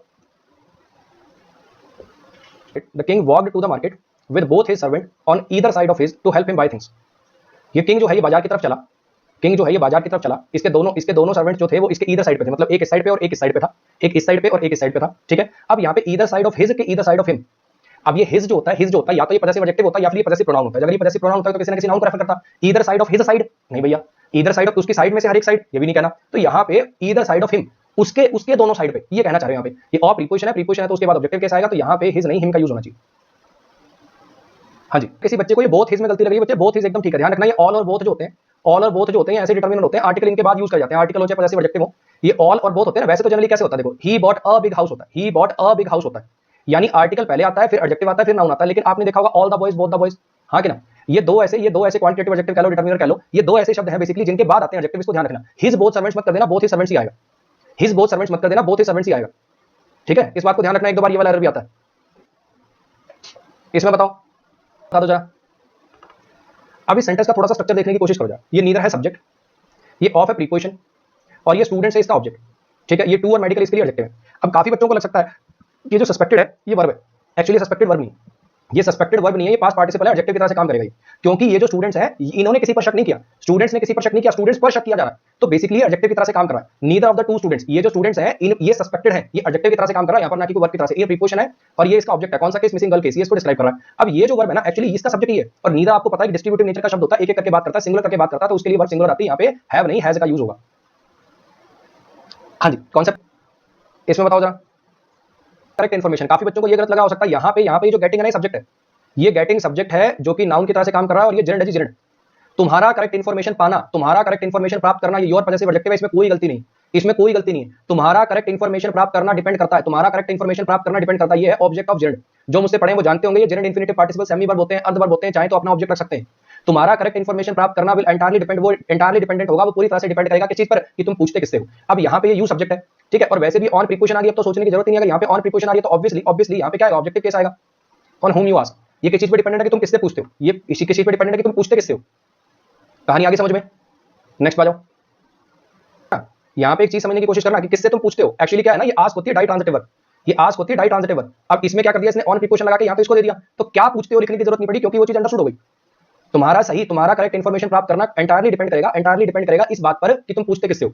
ये वाली बात बच्चे कल भी एक दो बच्चे पूछ रहे थे, ये बहुत आसान चीज है बच्चे। विल अगर मॉडल आ चुका है, तो मॉडल के बाद वर्ब की बेस फॉर्म आती है, डिपेंड्स नहीं आ सकता यहाँ पे, ना डिपेंडिंग आएगा, ना डिपेंडेड आएगा, ना डिपेंड्स आएगा, केवल वर्ब की बेस फॉर्म आएगी, वर्ब की बेसिक फॉर्म। मुझे एक बात बताओ, he can speaks English fluently होगा कि he can speak English fluently होगा? बच्चे सब्जेक्ट चाहे सिंगुलर हो प्लूरल, क्या एरर है इसमें बताओ जरा, क्या एरर है? Is a matter of our own choice and desire. हमें क्या करना चाहिए, ये हमारी खुद की चॉइस और डिजायर का मैटर होता है ना। अब यहाँ पे व्हाट शुड वी डू, हम क्या करेंगे, ये तो इंटरोगेटिव हो गया। व्हाट शुड वी डू, हमें क्या करना चाहिए, ये तो इंटरोगेटिव हो गया। इंटरोगेटिव ये स्ट्रक्चर आपको इस सेंटेंस पर ऐसा लगता है कि इंटरोगेटिव में जाना चाहिए? हाँ जी, क्या किसी से पूछा जा रहा है कि हमें क्या करना है? पूछ नहीं रहे, आप किसी को बता रहे हो। ये कोई इंटरोगेटिव स्ट्रक्चर नहीं है, ये कोई इंटरोगेटिव सेंटेंस नहीं, आप किसी को बता रहे हो कि हमें क्या करना चाहिए। ये तो हमारी चॉइस होनी चाहिए, हमारी डिजायर के अनुसार होना चाहिए, किसी और के हुक्म के थोड़ी हिसाब से कुछ करेंगे अपन। तो यहाँ पे व्हाट शुड वी डू नहीं, व्हाट वी शुड डू आएगा। यहाँ पे इंटरोगेटिव की आपको जरूरत नहीं है, इंटरोगेटिव की जरूरत नहीं, तो हेल्पिंग और सब्जेक्ट से पहले नहीं आएगी, व्हाट वी शुड डू लिखना पड़ेगा आपको यहाँ पे, व्हाट वी शुड डू। अरे आई कुछ बात समझ में क्या कहना चाह रहा हूँ? इस सेंटेंस को जब आपने पढ़ा तो पढ़ते ही आपको पता चल गया होगा कि इस सेंटेंस का जो मीनिंग है वो ये है कि हमें क्या करना चाहिए, हमारी खुद की चॉइस होती है। तो यहाँ पे ये कोई इंटरोगेटिव स्ट्रक्चर नहीं आना चाहिए, तो अगर आप इस स्ट्रक्चर को जानते हो, अभी अगर मैं बोलूंगा तो बहुत बच्चे देखो कंफ्यूज हो जाएंगे, ये बेस्ड है बेसिकली व्हाट रिलेटिव प्रोनाउन पे, क्योंकि व्हाट जो होता है वो नाउन क्लॉज बनाता है, और नाउन क्लॉज सब्जेक्ट का भी काम कर सकते हैं। अब अगर आप इसको ध्यान से देखोगे, तो स्ट्रक्चर ऐसा शुड सब्जेक्ट है, मतलब वी सब्जेक्ट है, शुड हेल्पिंग वर्ब है, डू मेन वर्ब है, और ये व्हाट इसका ऑब्जेक्ट है। और पता है ये पूरा का पूरा यहाँ से यहाँ तक ये पूरा का पूरा नाउन क्लॉज बना रहा है, जो कि सब्जेक्ट की तरह से काम कर रहा है इस वर्ब के। जो मुझसे पढ़े बहुत डिटेल में बात समझ गए होंगे कि हमें क्या करना चाहिए, ये मैटर है हमारी चॉइस का। ये जो इस वर्ब है ना, ये जो इस लिंकिंग वर्ब है, इसका सब्जेक्ट ये क्लॉज है, कुछ आई बात समझ में क्या कहना चाह रहा हूं? व्हाट शुड वी डू, हमें क्या करना चाहिए, बेसिकली सवाल में नहीं कहना, ये हमें क्या करना चाहिए, ये हमारी चॉइस है, ठीक है। हम क्या करेंगे, व्हाट शुड वी डू, हम क्या करेंगे, ये कोई सवाल नहीं पूछना हमें किसी से, हम फैक्ट बता रहे कि भैया हमें क्या करना चाहिए, तो हमारी चॉइस होती है ना। तो यहाँ पे इंटरोगेटिव में लिखने की जरूरत नहीं थी इसको, आप यहाँ पे व्हाट शुड वी नहीं, व्हाट वी शुड डू लिखो। आई कुछ बात समझ में? हिज आ रहे हैं, पुअर मैन के लिए आ रहे हैं, इसका मतलब पुअर मैन ने जहर दिया है। अगर जहर देने वाला भी पुअर मैन है और जिसको जहर मिला वो भी पुअर मैन है, डूअर रिसीवर सेम है, तो यहाँ पे फिर आपको हिमसेल्फ लिखना पड़ेगा। The poor man poisoned himself and his own children, the poor man poisoned himself and his own children. बहुत आसान था ये वाला। तो इसमें बताइए जरा क्या आएगा। तो यहाँ पे बिटवीन काट के अमंग लगा दो, बिटवीन एकदम ठीक है। इसका मतलब प्रीपोजिशन चैप्टर में आपने ये कॉन्सेप्ट नहीं पढ़ा कि बिटवीन दो से ज्यादा के लिए कब लगता है। बिटवीन का यूज दो से ज्यादा के लिए भी होता है कुछ केसेस में। एक तो इसमें से केस है डील होना, अगर कुछ देशों के बीच में डील होती है। एक इसका केस है मैचेस खेले जाना, क्रिकेट मैचेस खेले जाएं, क्योंकि एक टाइम पे दो ही टीमें मैचेस खेलेंगी। ये कुछ ऐसे केसेस होते हैं, ये कुछ ऐसे केसेस होते हैं जहां पे दो से ज्यादा के लिए भी बिटवीन लगता है। समझ के देखना जरा, बिटवीन और अमंग में एक बेसिक डिफरेंस है। अमंग में जो एलिमेंट्स होते हैं उनका आपस में कोई रिलेशन नहीं होता, लेकिन बिटवीन में उनका आपस में रिलेशन होता है। तो यहाँ पे जब चार कंपनीज के बीच में डील होगी तो इन एलिमेंट्स का आपस में रिलेशन है। तो यहाँ पे दो हो चाहे चार हो चाहे 1 करोड़ कंपनीज हो, यहाँ पे बिटवीन ही लगेगा। बिटवीन में कोई दिक्कत नहीं है।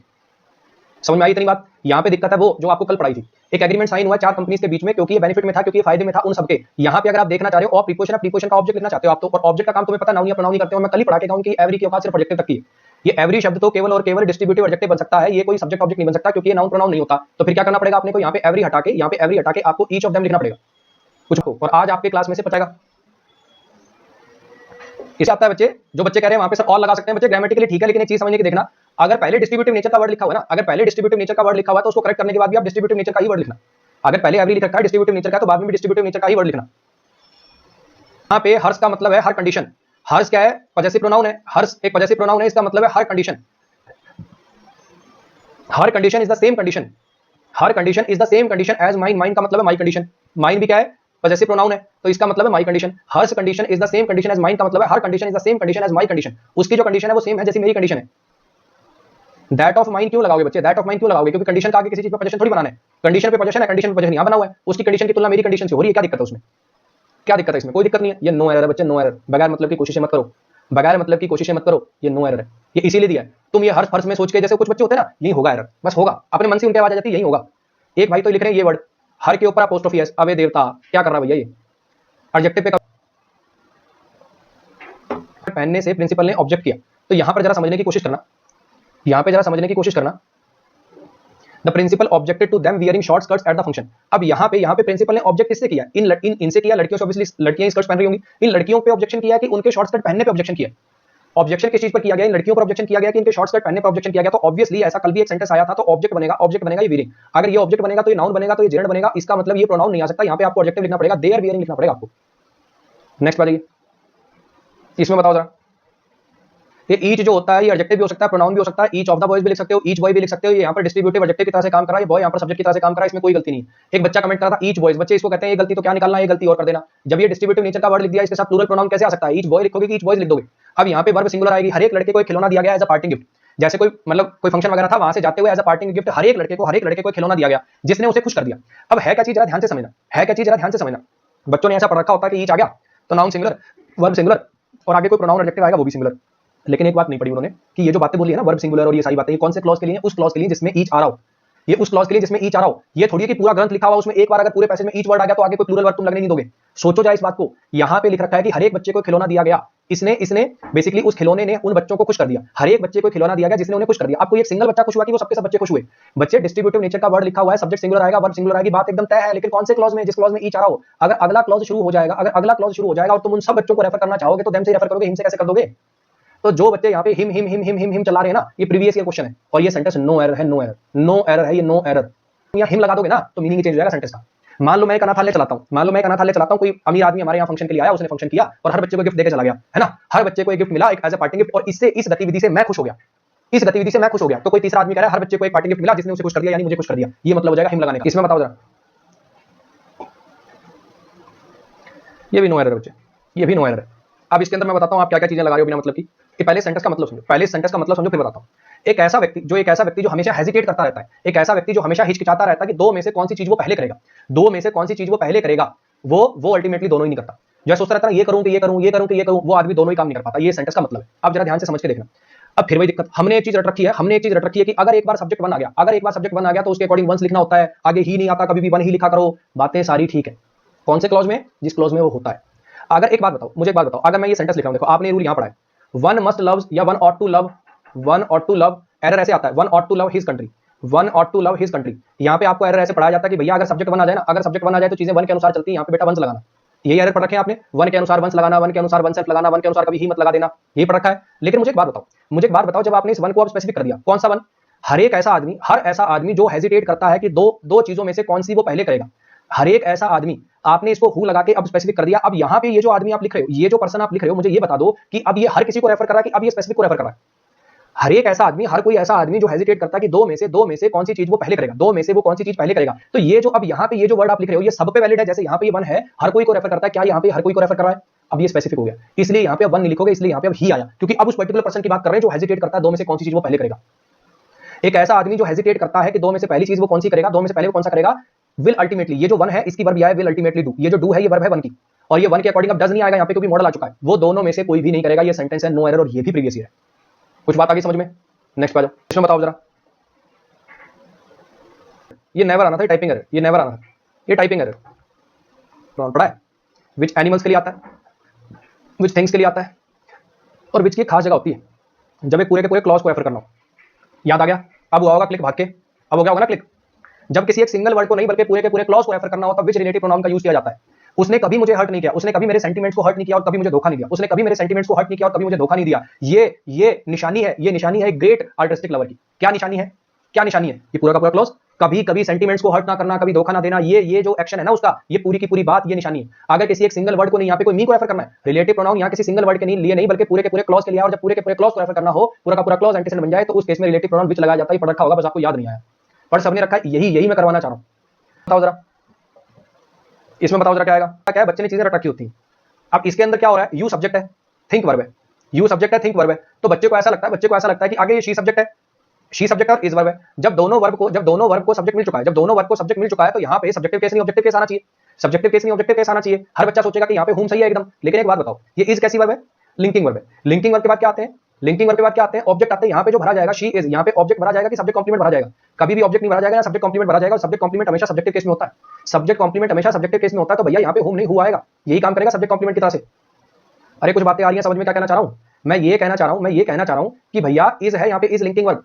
जब हु हुम भरते हो ना, तो थोड़ा ध्यान देना, अगर अगले क्लॉज में लिंकिंग वर्ब आ रही है तो सब्जेक्टिव केस आएगा। एक छोटा सेंटेंस देखो, अगर मैं कहूं I know whom she is, I know whom she is लिखें कि who she is लिखें? I know whom she is कि who she is? I know whom she is कि who she is? क्या लिखें बताओ बे यार, ढंग से चल भी नहीं, एक सेकंड रुक जाओ यार। साफ यहाँ पे आ रही है भैया लिंकिंग वर्ब, अगर यहाँ पे लिंकिंग वर्ब आ रही है तो यहाँ ऑब्जेक्टिव केस नहीं आएगा, यहाँ सब्जेक्टिव केस आएगा। समझो इस बात को, यही पढ़ाना चाह रहा हूं मैं। कौन है हमारी सोसाइटी में जो दो डांसर्स हैं उनमें बेहतर कौन है?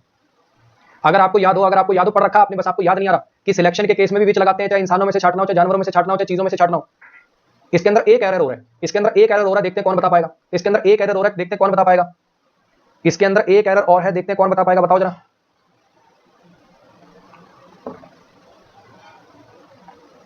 हाँ जी, दूसरा एरर क्या है इसके अंदर? ये आर्टिकल चैप्टर का एरर है बच्चे। अगर सिलेक्शन के लिए आर्टिकल का कह लो, चाहे एडजेक्टिव चैप्टर का एरर कह लो, अगर सिलेक्शन की बात हो रही हो, अगर सिलेक्शन की या ग्रेजुअल इंक्रीज डिक्रीज की बात हो रही हो तो कंपैरेटिव डिग्री से पहले भी डाल लगता है। अगर सिलेक्शन की बात हो रही हो, या ग्रेजुअल इंक्रीज डिक्रीज की बात हो रही हो तो कंपैरेटिव डिग्री एडजेक्टिव से पहले भी डाल लगता है, which is the better of the two chances लिखोगे यहाँ पे। अरे कुछ बात आ रही है समझ में? विच भी आएगा और द बेटर भी आएगा, ए पार्ट में दो गलतियां ध्यान रखना। इंट्रोडक्टरी सब्जेक्ट का आपने पढ़ा होगा कि अगर ये इट इंट्रोडक्टरी सब्जेक्ट का काम करता तो यहाँ पे आप रियल सब्जेक्ट लिखते हो, यहाँ पे आप लिखते हो रियल सब्जेक्ट। अगर रियल सब्जेक्ट लिखते हो तो सब्जेक्टिव केस में लिखोगे ना भैया। और वैसे भी आगे हु लिखा हुआ है, तो इसका मतलब आपको सब्जेक्ट पर एम्फेसिस डालने के लिए आपने सेंटेंस लिखा है। वो हम थे जिन्होंने खरीदा, जो खरीदेंगे नया घर। वो हम है, वो हम होंगे जो खरीदेंगे नया घर। वो हम होंगे जो खरीदेंगे नया घर। तो यहाँ पे सब्जेक्टिव केस, अगर यहाँ पे हु लिखा हो तो इसका मतलब सब्जेक्ट पर एम्फेसिस डालने के लिए आपने सेंटेंस लिखा, तो ऑब्वियसली यहाँ पे सब्जेक्टिव केस आएगा, ना कि ऑब्जेक्टिव केस। नहीं, यहाँ पे भी आएगा। नेक्स्ट आ जाओ। अब इसके अंदर बच्चे जो कंफ्यूज हो रहे हैं, इसके अंदर जो बोल रहे हैं सर दो फ्यूचर एक साथ नहीं आएंगे, सर दो फ्यूचर एक साथ नहीं आएंगे, कोई दिक्कत नहीं है बच्चे। यहाँ पे वो तुमने रटा है, दो फ्यूचर एक साथ नहीं आएंगे, इसलिए तुम्हें यहाँ नहीं पता कि ये दोनों गलती में नहीं है। एकदम सही है ये। दो फ्यूचर एक साथ तब नहीं आते जब कोई कंडीशन को लिखने वाली बात होती है। जब कोई कंडीशन पे होता है ना कि अगर ऐसा होगा तो ऐसा होगा, यहाँ पे ऐसा कुछ नहीं है। यहाँ पे दो फ्यूचर इकट्ठे लगाने में 1% भी गलती नहीं है। वो हम होंगे जो खरीदेंगे नया घर, वो हम होंगे जो खरीदेंगे नया घर, 1% भी गलती नहीं है इसके अंदर। सारी समस्या यही है, जब तक आप रूल को रट के करते रहोगे तब तक क्यों नहीं आते। मेन क्लोज पास्ट में होता तो सब क्लोज पास्ट में क्यों लिखते, बाकी में क्यों नहीं लिखते? अच्छा, अगर सिंस के साथ पास्ट का एक एक्शन पॉइंट ऑफ टाइम की तरह दिया हो तो प्रेजेंट परफेक्ट क्यों आता है, पास्ट परफेक्ट क्यों नहीं आता, और कोई टेंस क्यों नहीं आता? तो एक सर है, मैं आपको रिकमेंड कर रहा हूं, मैं बहुत मन से रिकमेंड करना चाहता हूं। एक सर है, अमन वशिष्ठ सर नाम से हैं, अनअकैडमी पढ़ाते हैं आजकल। ये बट, अब यहाँ पे जो बट है ना, बट, ये बट कंजंक्शन भी होता है, प्रीपोजिशन भी होता है। पढ़ रखा होगा आपने, कंजंक्शन भी होता है, प्रीपोजिशन भी होता है। जब बट का मतलब के सिवाय होता है, तब ये प्रीपोजिशन की तरह से काम करता है। आप ऐसे भी देख सकते हैं, जब इस सेंटेंस के अंदर वर्ब भी एक आ रही है, तो ऑब्वियस बात है कि यहाँ पे कंजंक्शन का तो कोई काम ही नहीं है, तो बट यहाँ पे प्रीपोजिशन की तरह से काम करेगा। प्रीपोजिशन की तरह से काम करेगा तो प्रीपोजिशन के बाद ऑब्जेक्ट आएगा, तो यहाँ पे शी नहीं हर लिखना पड़ेगा आपको। नेक्स्ट बात, ये क्यों कर देंगे, ये टू लुक इन्फिनेटिव है, ये टू लुक आफ्टर, ये फ्रेजल वर्ब से बना हुआ इन्फिनेटिव है। उसके सिवा वहां कौन था, जो उसकी फैमिली की देखभाल कर सके इस डिस्ट्रेस में, इस दुविधा की घड़ी में, इस परेशानी की घड़ी में, उसके सिवा कौन था जो देखभाल कर सका। ये जरा क्या आएगा, इस आई हेल्प हिम दो आई वाज पुअर, मैंने उसकी मदद करी थी हालांकि मैं गरीब था, क्योंकि मुझे ऐसा लगा, मैंने ऐसा महसूस किया कि उसकी जरूरतें मुझसे बड़ी थी। अब यहाँ पे जरा समझ के देखना किसका कंपैरिजन करना, उसकी जरूरतों का कंपैरिजन करना मेरी जरूरतों से, जो माई लिखने से हो तो गया, उसकी जरूरतों का कंपैरिजन करना मेरी जरूरतों से, तो ये ऑफ लगा के कौन सा पोजीशन बनाने जा रहे हो भैया, एक ही तो पोजीशन चाहिए था, ये हिज नीड था, ये माइन का मतलब माई नीड्स है, तो नीड का नीड से कंपैरिजन हो तो गया। अब ये दोज ऑफ लगा के कौन सी रॉकेट साइंस बना रहे हो यहाँ पे, ये दोज ऑफ यहाँ पे गलत है, ये दोज ऑफ यहाँ पे नहीं आएगा। समझ में आया, जब ऐसा कहना हो कि मेरा घर उसके घर से बड़ा है, ठीक है, मेरा घर उसके घर से बड़ा है, तो मैं क्या कहूंगा, my house is bigger than his, हाँ कि ना, हिज का मतलब ही हिज हाउस हो जाएगा यहाँ पे। अब ये दैट ऑफ हिज ऐसे थोड़ी लिखूंगा यहाँ पे, जब घर की घर से तुलना करनी है तो काम हो गया वो पॉजेसिव प्रोनाउन लिखने से ही। अब भैया यहाँ पे अगर आपने पॉजेसिव सिंपली नीड की तुलना करनी थी तो यहाँ पे दोज ऑफ की जरूरत ही नहीं है। नेक्स्ट पर जाइए, लीला की जो लुक्स हैं वो ज्यादा एन्चेंटिंग और फैसिनेटिंग है, लीला की जो लुक्स हैं वो ज्यादा अट्रैक्टिव है, फैसिनेटिंग है, किससे, वन ऑफ हर सिस्टर से, उसकी बहनों में से एक से।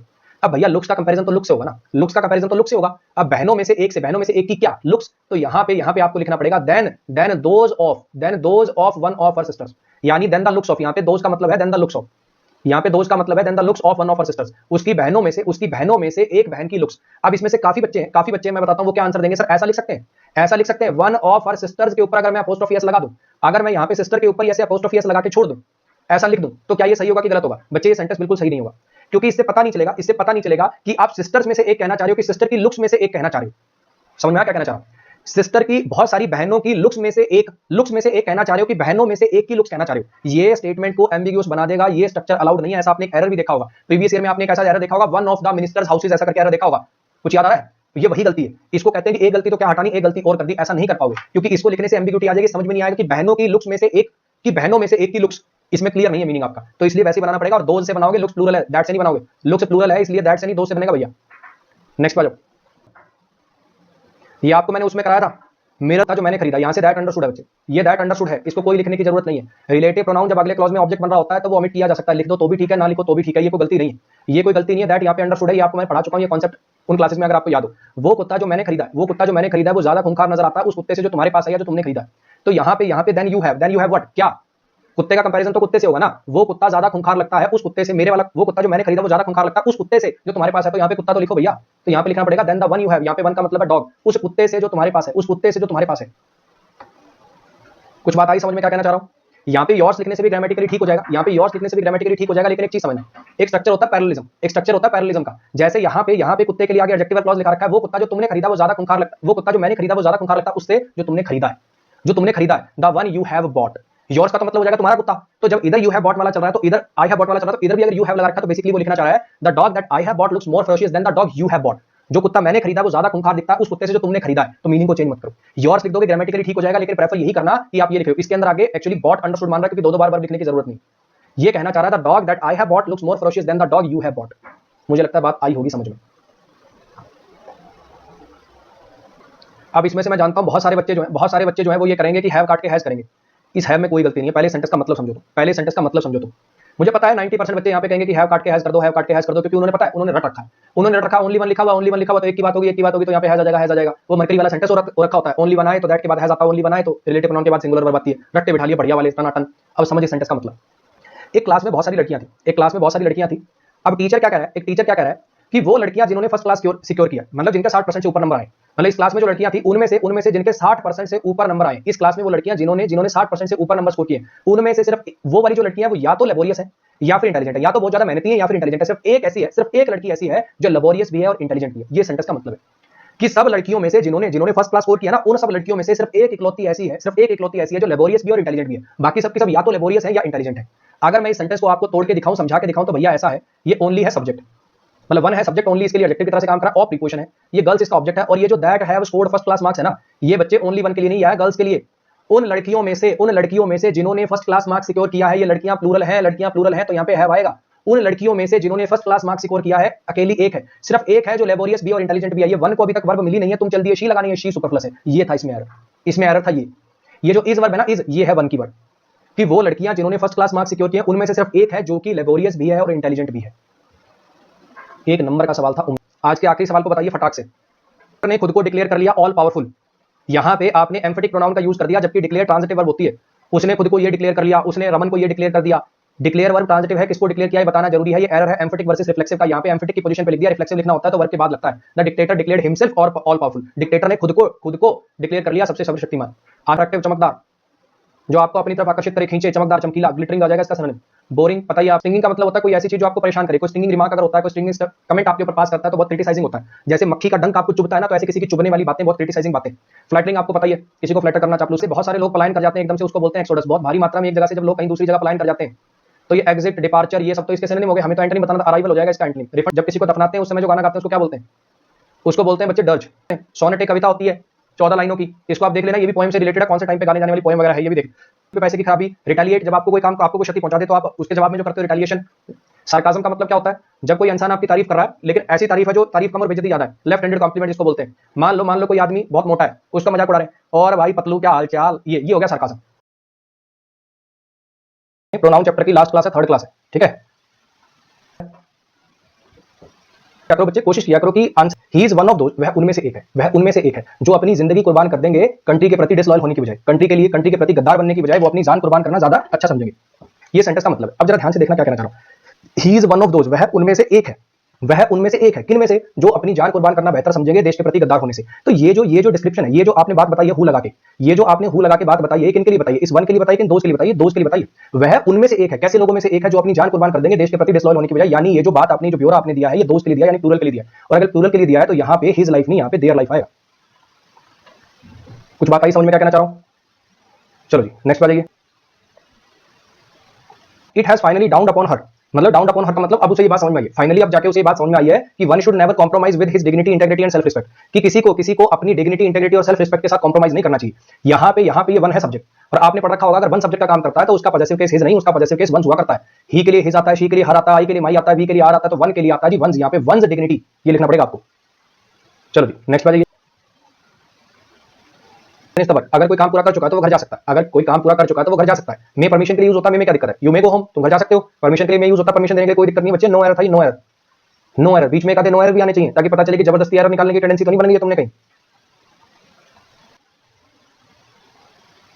आपने पढ़ा होगा कि दो से ज्यादा में से हर किसी की बात करनी हो ईच लगाते हैं, दो की बात करनी हो कहना दोनों में से कोई नहीं तो फिर नीदर लगाते हैं, दो से ज्यादा में से कोई नहीं तो नन लगाते हैं, दो से ज्यादा में से कोई एक तो एनी लगाते हैं, लेकिन दो में से कोई एक कहना हो तो ईदर लगाते हैं, दो में से कोई एक कहना हो तो ईदर लगाते हैं।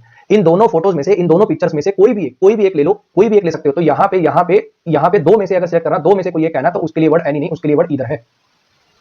अब यहाँ पे एक दो चीजें बच्चों को और गलत लग सकती हैं, बच्चों को डेपिक्ट वर्ब गलत लग सकती है। बच्चों को ऐसा लग सकता है सर ईदर के हिसाब से तो वर्ब सिंगुलर आनी चाहिए, बात एकदम ठीक है, लेकिन ये भी तो देखो ईदर की वर्ब कौन सी है? ईदर की वर्ब भैया ये जो ईदर सब्जेक्ट बना ना, ये जो ईदर सब्जेक्ट बना, इसकी वर्ब ये वाली नहीं है, इसकी वर्ब है ये वाली, इज, ये है इसकी ईदर के हिसाब की मेन वर्ब। अब यहाँ पे समझने की कोशिश करना, ये जो डेपिक्ट है ये आया विच के लिए और ये विच आया है पिक्चर्स के लिए, प्लूरल के लिए। अगर ये प्लूरल है तो वर्ब प्लूरल ही आएगी, यहाँ पे कोई दिक्कत नहीं है।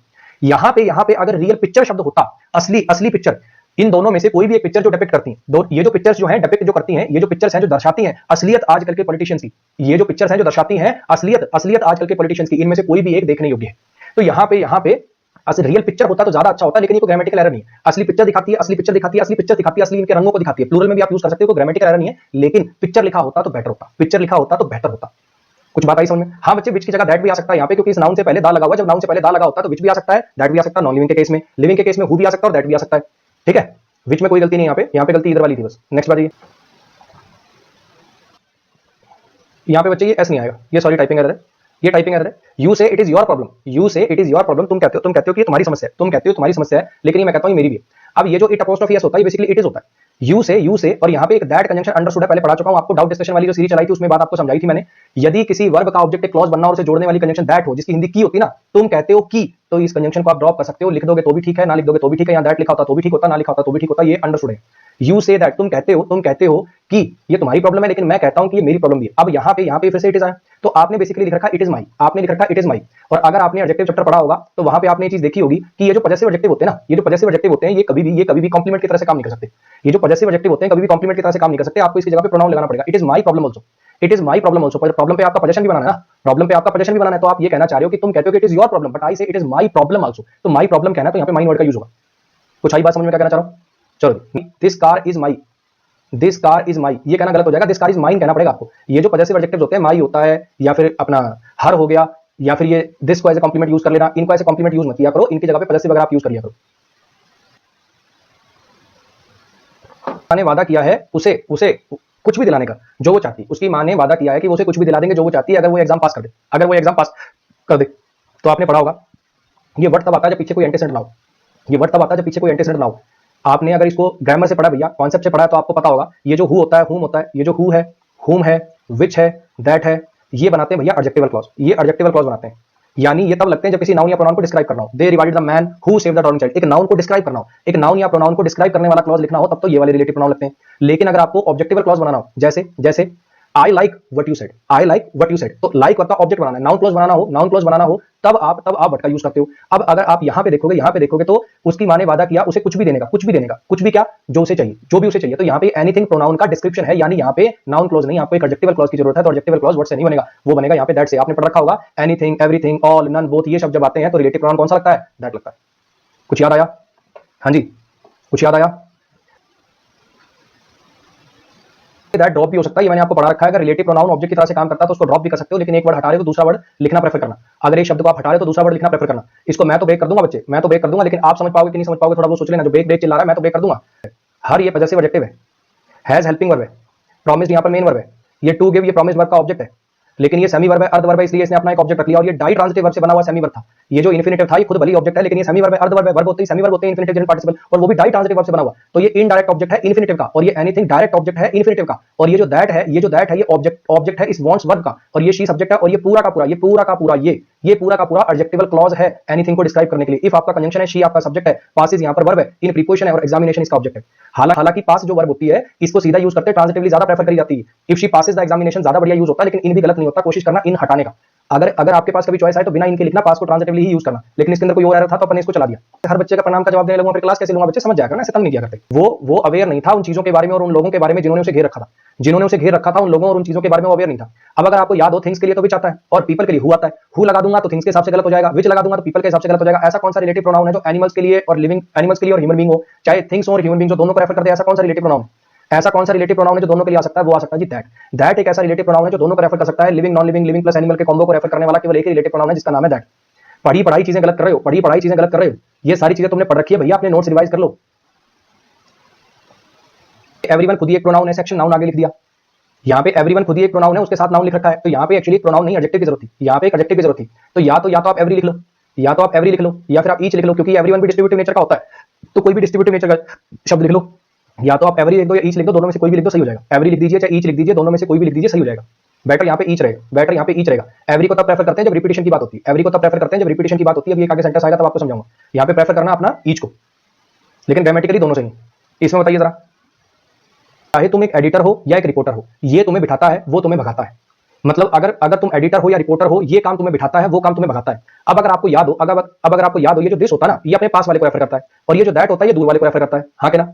लेकिन अगर ऐसा कर दूंगा तो दिक्कत हो जाएगी, क्योंकि रिपोर्टर लोगों को तो फील्ड में काम करना पड़ता है, रिपोर्टर लोग भागते हैं और एडिटर लोग बैठ के काम करते हैं, तो मीनिंग गलत हो रहा है। तो ये याद है चेस और क्रिकेट वाला सेंटेंस करवाया था, अगर याद हो तो, इंडोर गेम आउटडोर गेम वाला, तो भैया ये दोनों इंटरचेंज करने पड़ेंगे आपको सही करने के लिए। You may be a reporter और एन एडिटर, इनको पलटना पड़ेगा ताकि ये सही मीनिंग दे आपको। ए पार्ट में एरर है इसके। नेक्स्ट पर जाइए, है कि बहुत ज्यादा सीवियर शॉर्टेज है हेल्थ पर्सनल की रूरल एरियाज में। यूनियन हेल्थ मिनिस्टर ने कहा है कि बहुत ज्यादा गंभीर शॉर्टेज है हेल्थ पर्सनल की, यानी डॉक्टर नर्सों की रूरल एरियाज में, जिसे जितना जल्दी हो सके टैकल किया जाना चाहिए, उस पर ध्यान दिया जाना चाहिए अर्जेंटली। किस पर ध्यान दिया जाना चाहिए? ये जो यहाँ रिलेटिव प्रोनाउन लगाओगे, किस चीज के लिए लगा रहे हो, किस चीज पर ध्यान देने की जरूरत है? इस कमी पर ध्यान देने की जरूरत है। ये जो शॉर्टेज है ना हेल्थ पर्सनल की, इस पर ध्यान देने की जरूरत है। तो ये कोई चीज है, और चीज को रेफर करने के लिए क्या लगाओगे? विच लगाओगे। कुछ बात आई समझ में? यूनियन हेल्थ मिनिस्टर ने कहा था कि बहुत गंभीर शॉर्टेज है हेल्थ पर्सनल की रूरल एरियाज में, जिस पर जितना जल्दी हो सके, जिस पर अर्जेंटली ध्यान देने की जरूरत है। इस शॉर्टेज के लिए आया, इस शॉर्टेज पर ध्यान देने की जरूरत है। तो शॉर्टेज के लिए हु लगाओगे कि विच लगाओगे? अच्छा सवाल था ये। और जो हाँ जी, इसमें बताइए जरा, या तो ये 2017 ये बैंकिंग के क्लर्क का प्रीवियस ईयर, दोनों में से प्राइवेट कंपनियां जिनके प्रॉफिट बढ़े हैं तेल के दाम बढ़ने की वजह से, उन्हें कुकिंग गैस पे यानी एलपीजी सिलेंडर वगैरह पे डिस्काउंट देना चाहिए। वो प्राइवेट कंपनियां जिनके प्रॉफिट्स बढ़ गए हैं, जिनके मुनाफे बढ़ गए हैं तेल की कीमतों में बढ़ोतरी के कारण, तो उन्हें कुकिंग गैस पे डिस्काउंट देना चाहिए। तो अब यहाँ पे ये जो विच होता है ना, ये कोई पोजीशन नहीं बना सकता। अब यहाँ पे आपको पोजीशन बनाना, काफी बच्चों का आंसर आएगा कि हुज लिख देते हैं, यहाँ पे लिख देते हैं whose the private companies whose profits, वो प्राइवेट कंपनियां जिनके प्रॉफिट। अब मैं आपको एक बात बताता हूं, ये जो हु होता है ना, ये हुज जो होता है ये हु से बना है। ये जो आपका शब्द है हुज, ये हु से बना है, और हु लगता है लिविंग बीइंग्स के लिए। तो यहाँ पे अगर आप हुज वर्ड का यूज करोगे वो तो लिविंग बीइंग के लिए आता है, प्राइवेट कंपनियां कोई लिविंग बीइंग तो है नहीं, तो ये गलत हो जाएगा। हालांकि मॉडर्न इंग्लिश में हुज शब्द का यूज नॉन लिविंग चीजों के लिए भी अलाउड हो गया। हालांकि मॉडर्न इंग्लिश में हुज का यूज आपको नॉन लिविंग के लिए होता हुआ दिखेगा, परंतु हम पुरानी ग्रामर पढ़ते हैं, प्योरिस्ट ग्रामर ही आती है पेपर में, तो हम इसको गलती मानेंगे। हम इसका ऑफ लगा के पोजीशन बनाएंगे। हम यहां पे लिखेंगे private companies the profit of which, private companies the profit of which, हम यहां पे लिखेंगे द प्रॉफिट ऑफ विच।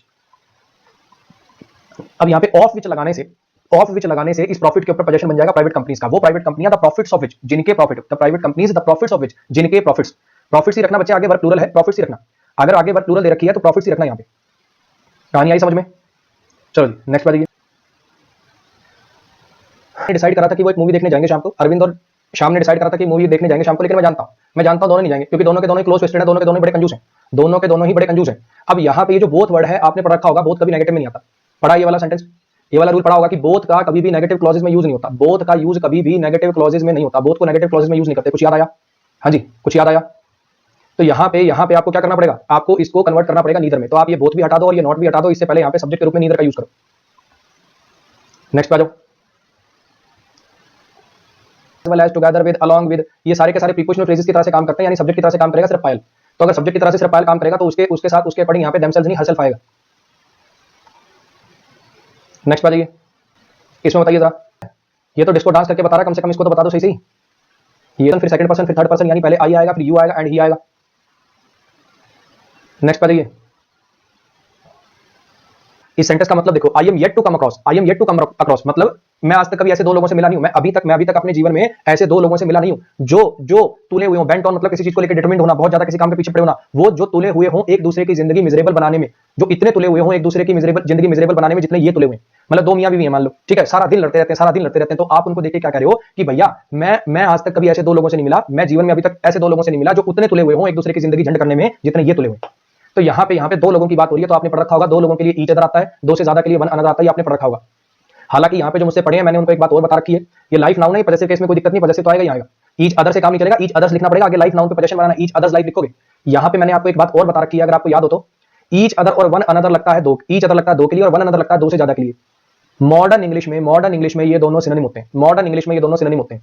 आप डिक्शनरी में ईच अदर टाइप करोगे, आपको उसके एग्जांपल्स में ऐसा एग्जांपल मिल जाएगा जहां वो दो से ज्यादा के लिए लगता है। वन अनदर जब आप डिक्शनरी में टाइप करोगे, लॉन्ग मैन में जिसका लिंक मेरे डिस्क्रिप्शन में दिया हुआ है, उसमें वन अनदर टाइप करोगे तो आपको ऐसा भी एग्जांपल मिल जाएगा जिसमें दो के लिए वन अनदर लगा रखा है। तो मॉडर्न इंग्लिश में ये दोनों सिनोनिम हो गए। ईच अदर दो के लिए लगाओ, दो से ज्यादा के लिए लगाओ, छुट्टी आपकी। वन अनदर दो के लिए लगाओ, दो से ज्यादा के लिए लगाओ, छुट्टी आपकी। परंतु हम पढ़ते हैं पुरानी ग्रामर। अब सर मुझे क्या पता चलेगा कब एरर मार्क करूं, कब मैं मॉडर्न इंग्लिश का मानूं इसको? भैया सेंटेंस में अगर कोई और एरर आपको दिखे, तो इसको मत मार्क करना, इसको वीक एरर मान के छोड़ देना। लेकिन अगर कोई और एरर ना दिखे तो समझ जाना तुमसे यही एरर मार्क कराना चाह रहा है। याद रखना इस बात को, था मैंने कि कुछ ऐसी वर्ब होती हैं जिनके बाद रिफ्लेक्सिव प्रोनाउन का यूज नहीं होता, जैसे कीप है, मूव है, टर्न है, रिमेन है, हाइड है, ऐसी वर्ब है जिनके बाद रिफ्लेक्सिव प्रोनाउन का यूज नहीं होता। तो यहाँ पे कीप आवरसेल्व्स फिट नहीं कीप फिट आएगा, कीप आवरसेल्व्स फिट नहीं कीप फिट आएगा। अब यहाँ पे सुनने बोलने में आपको अजीब लगेगा, लेकिन कीप फिट एकदम सही है। ये बेसिकली कीप यहाँ पे लिंकिंग वर्ब की तरह से काम कर रहा है, टू बी फिट जैसा है। We must do regular exercises to be fit, to remain fit, ऐसा मीनिंग है इसका। आपको कीप फिट अजीब लग रहा होगा, लेकिन अगर आप अपने दिमाग में बात बिठाओ कि कीप यहाँ पर लिंकिंग वर्ब की तरह से काम कर रहा है, टू बी फिट मीनिंग है इसका, तब आपको समझ आ जाएगा कि आवरसेल्व्स यहाँ पे नहीं आएगा, क्योंकि लिंकिंग वर्ब में कोई एक्शन रिप्रेजेंट नहीं किया जाता, इसलिए उसका कोई रिसीवर नहीं होता, इसलिए रिफ्लेक्सिव प्रोनाउन भी नहीं आते। तो यहाँ पे सीधा ऑब्जेक्टिव आएगा, क्योंकि लिंकिंग वर्ब की तरह से काम करेगा। यहाँ पे ये जो इन्फिनिटिव है लिंकिंग वर्ब से बना हुआ है, इसका ऑब्जेक्ट नहीं होगा, यहाँ पे सीधा ऑब्जेक्टिव आएगा। नेक्स्ट बताइए दोबारा, हाँ जी इसमें बताइए जरा। herself to be insane, heroine pretend करती है कि वो पागल है। यहाँ पे प्रिटेंड भी उसी टाइप की वर्ब है, तो यहाँ पे प्रिटेंड टू बी इंसेन लिखोगे। प्रिटेंड टू बी इंसेन, जब यहाँ पे ऑब्जेक्ट मिल गया तो रिफ्लेक्सिव प्रोनाउन क्यों लिखोगे जबरदस्ती का? प्रिटेंड टू बी इंसेन, जब ये ऑब्जेक्ट का काम कौन करेगा? ये टू बी शब्द करेगा, टू बी इंसेन बनेगा ऑब्जेक्ट, तो यहाँ पे herself क्यों लगाओगे? रिफ्लेक्सिव प्रोनाउन की कोई रिक्वायरमेंट नहीं है यहाँ पे। ये तो वही बात होगी, ही इंट्रोड्यूस्ड हिमसेल्फ और आगे हिज वाइफ भी लिख दें, तो ही किसको इंट्रोड्यूस किया भैया? उसने इंट्रोड्यूस किया अपनी वाइफ को। हिमसेल्फ और हिज वाइफ क्यों लिखोगे दोनों इकट्ठे? जब ऑब्जेक्ट यहाँ पे टू बी इंसेन क्या प्रिटेंड करती है? वो प्रिटेंड करती है पागल होना। जब ये ऑब्जेक्ट मिल गया तो herself क्यों लिखो यहाँ पे? नेक्स्ट बात,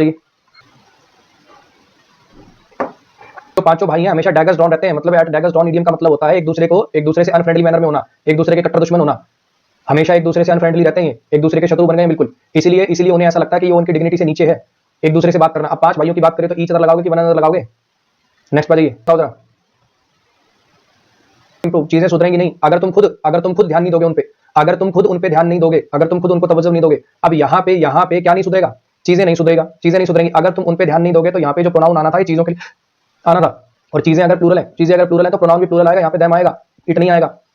योरसेल्फ में कोई दिक्कत नहीं है, ये वाला एम्फेटिक प्रोनाउन है, ये वाला योरसेल्फ एम्फेटिक प्रोनाउन है। अगर तुम खुद ध्यान नहीं दोगे इसमें कोई दिक्कत नहीं है। इतनी छोटी सी चीज की प्लूरल के लिए देम आता है, प्लूरल के लिए सिंगुलर नहीं प्रोनाउन। अगर मान लो 4-5 बैग्स पढ़े तो उनके इट लगाओगे कि दे लगाओगे? 5-10 लेटर्स पढ़े तो क्या बोलोगे? इट वाज सेंट बोलोगे कि दे वर सेंट बाय राजेश बोलोगे? बिल्कुल टुच्चा सा कॉन्सेप्ट होता है, लेकिन सेंटेंस जैसे नया लिख दिया जाता है बच्चा उसमें कंफ्यूज हो जाता है। यही चीजें चेक करा रहा हूं। इस बैच का मकसद यही है कि छोटी छोटी कॉमन वाले सर नॉन लिविंग के लिए दे और देम लग सकता है। हाँ भैया खूब लग सकता है, धड़ल्ले से लग सकता है। क्या वर्ड है? एवरी डिस्ट्रीब्यूटिव नेचर का वर्ड है ना। तो एवरी के साथ प्लूरल चीज तो आएगी नहीं, एवरी बॉयज तो आएगा नहीं, एवरी बॉय आएगा। एवरी के साथ तो सिंगुलर चीज आएगी। अब यहाँ पे एक फ्लाइट है दिल्ली के लिए, दिल्ली के लिए एक फ्लाइट है हर मंडे को, दिल्ली के लिए एक फ्लाइट है हर मंडे को। तो यहाँ पे क्या लिखें? एवरी मंडे लिखें, ईच मंडे लिखें। अब ये ईच एंड एवरी मंडेज इसमें प्लूरल रखा, ये तो गलत हो गया। नो करेक्शन तो वैसे गलत हो गया। अदर मंडेज गलत हो गया। ग्रामेटिकली ये भी ठीक है, ग्रामेटिकली ये भी ठीक है, परंतु परंतु रिपीटिशन के लिए, फ्रीक्वेंसी को दिखाने के लिए एवरी प्रेफर किया जाता है। My mother goes to temple every Monday, repetition को दिखाने के लिए एवरी को प्रेफर किया जाता है। इसलिए जब ये पेपर में आएगा तो ऑप्शन आप ए मार्क करके आओगे। रिपीटिशन को दिखाने के लिए एवरी को प्रेफर किया जाता है, जब पेपर में आए तो आप एवरी मार्क करके आओगे। ग्रामेटिकली ईच एकदम 100% सही है, परंतु ये पेपर का ही क्वेश्चन है इसलिए मैंने ऑप्शन भी ऐसे दिए। रिपीटिशन को दिखाने के लिए एवरी प्रेफर होता है। पिटी आया जिसपे दयनीय स्थिति, बहुत बुरी स्थिति, पैथेटिक कंडीशन में होना, बहुत बुरी कंडीशन में होना, पिटीफुल स्टेट में होना। क्यूरियस उत्सुक, डल मतलब उदास, जिसमें कोई लश्चर ना हो, जिसमें कोई एक्साइटमेंट ना हो, इनसिग्निफिकेंट जिसकी कोई वैल्यू ना हो, तो इसका सिनोनिम आ जाएगा पिटीफुल। हिलेरियस का एंटोनिम बताइए। हिलेरियस का मतलब होता है जिसकी वजह से खुशी आए। ब्लिप का मतलब भी हैप्पीनेस होता है। ब्लिप का एक और मतलब भी होता है, ब्लिप का एक और मतलब भी होता है। ब्लिप का एक तो मतलब हैप्पीनेस होता है, और एक किसी चीज की परवाह किए बिना, किसी चीज की परवाह किए बिना कोई काम करना। हैप्पी आपको पता है हैप्पीनेस मैरी माने भी हैप्पी होता है, इसका उल्टा हो जाएगा सैड। इसका एग्जिट, ई से होता है एग्जिट, यानी ये अपना देश छोड़ के बाहर जाएगा। और आई से होता है इन, अंदर आना। आई से होता है इन, अंदर आना। तो इसका मतलब ये दूसरे देश से अपने यहाँ आएगा। इसको आप ऐसे भी याद कर सकते हो। एक और तरीका देखो, एक और तरीका देखो। जो अपना देश छोड़ के इंग्लैंड चला जाए वो इमिग्रेंट, ये ई वाला। अच्छा, और जो बाहर से इंडिया आ जाए, आई फॉर इंडिया, वो इमिग्रेंट। समझ में आया? ऐसे करके आप